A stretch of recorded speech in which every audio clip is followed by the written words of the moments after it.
Jyoti Bhai, we had talked a little bit about, being in the faculty, you being a teacher, and so obviously there is a certain connection and an association you have with the institution.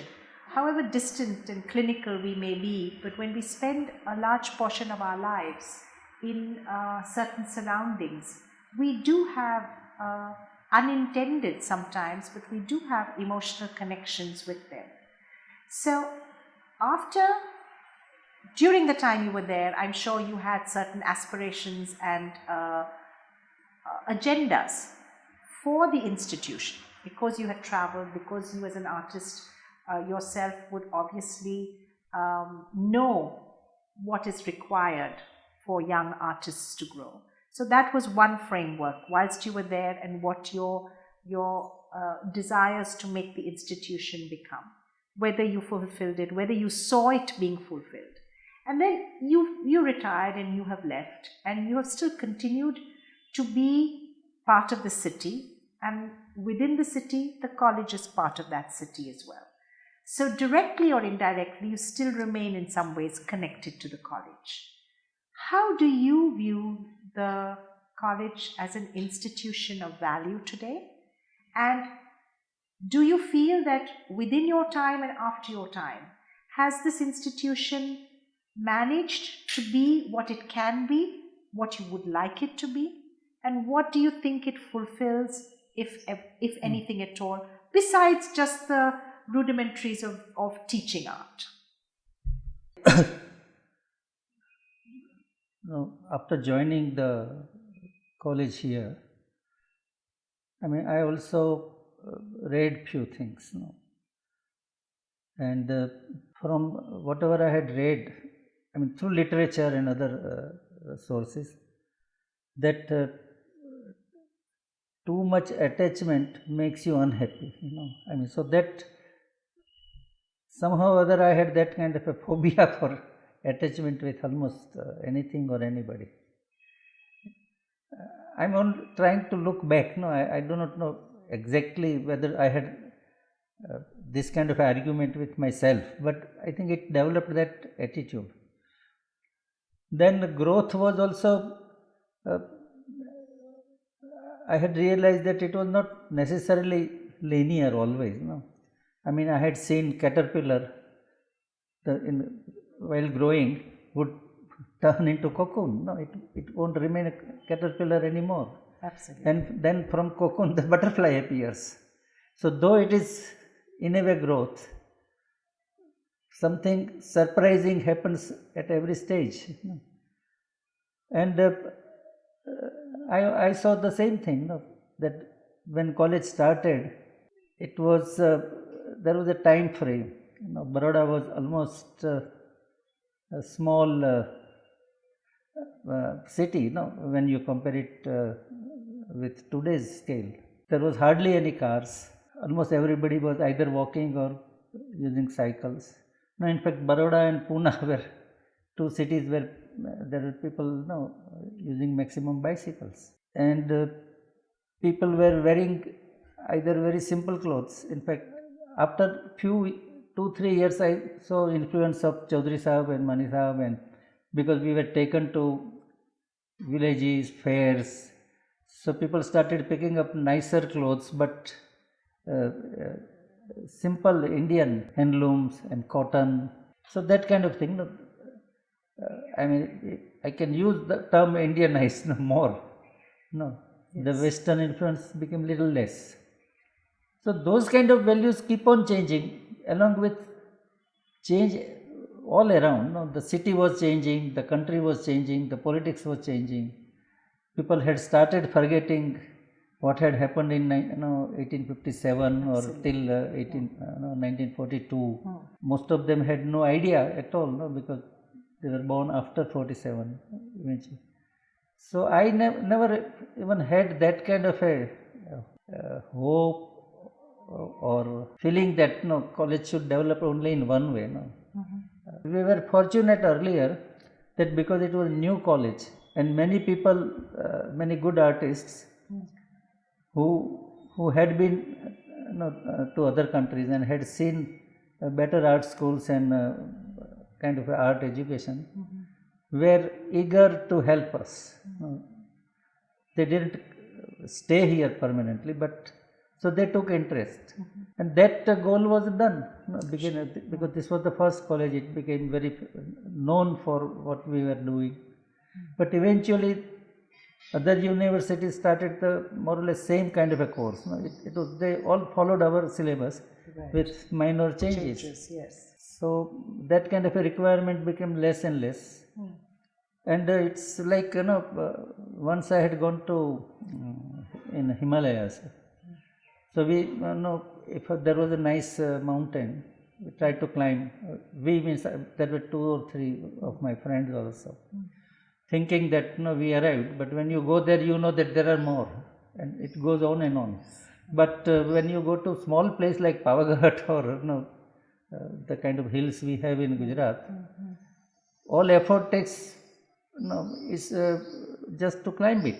Once you are there, then there is nothing. You can't go anymore. No. All you can do is sit there, have a cup of tea, maybe look around, and then come down. You can't go higher than that. So this I have noticed with almost most institutions. There are very few which actually continue to grow. So I didn't really thought that it should grow one way or other. And another thing, I didn't have to do that because there were people to decide what to do.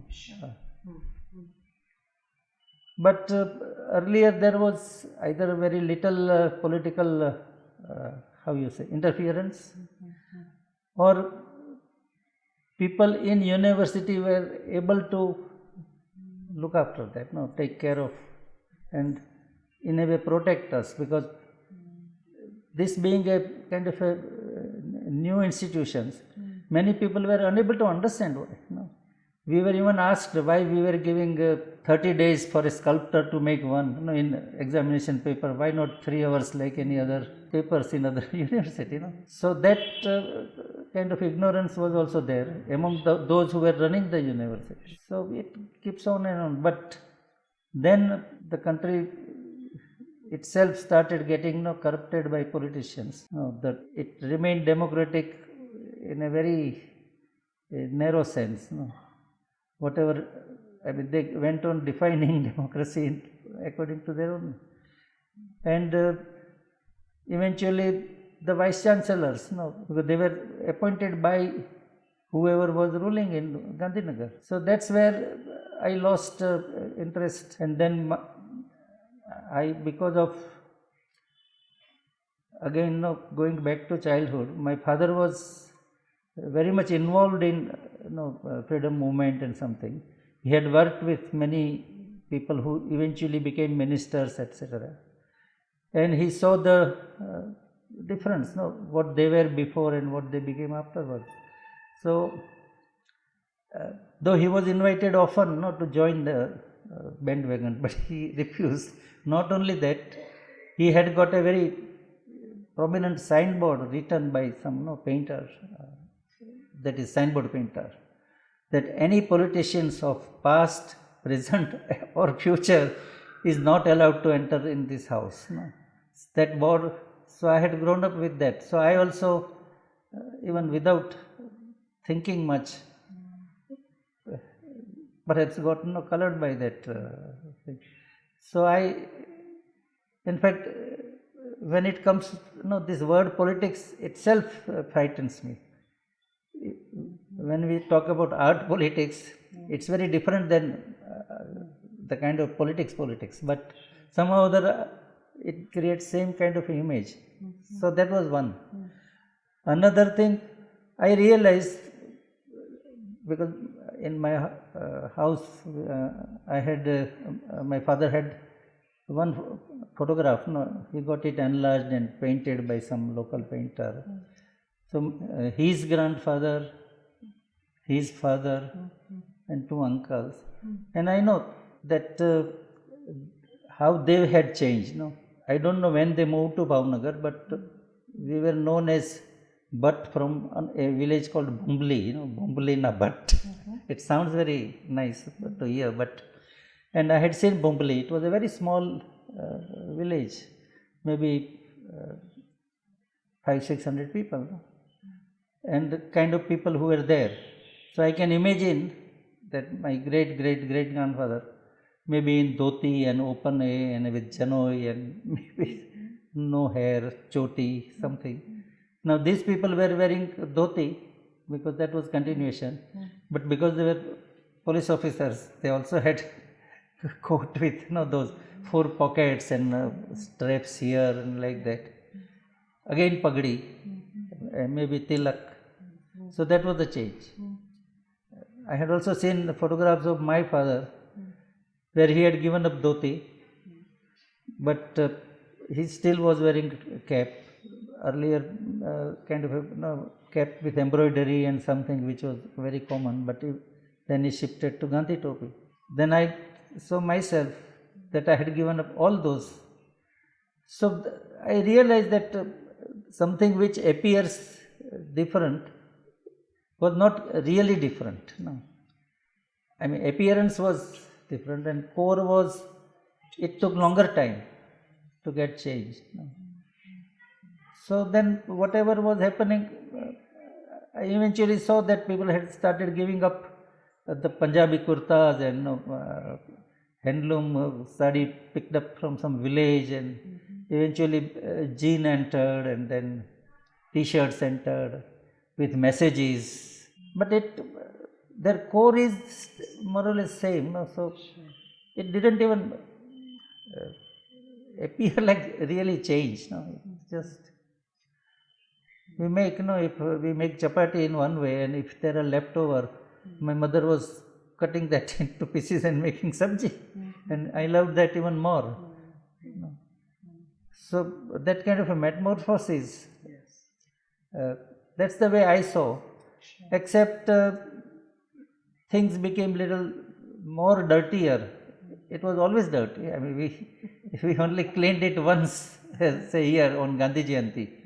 No, everyone would come and clean it, but that became a ritual. I mean, our ritual, we are great, I mean, Indians for rituals. Chaudhary Sahib started Vriksharopan, planting of new tree. And because all Allah Shantiniketan, so there would be practice, for 15 days in some Bengali songs, and people will have to borrow dhoti and whatever they did, Ravindranath did like that. So that kind of a value keeps on changing.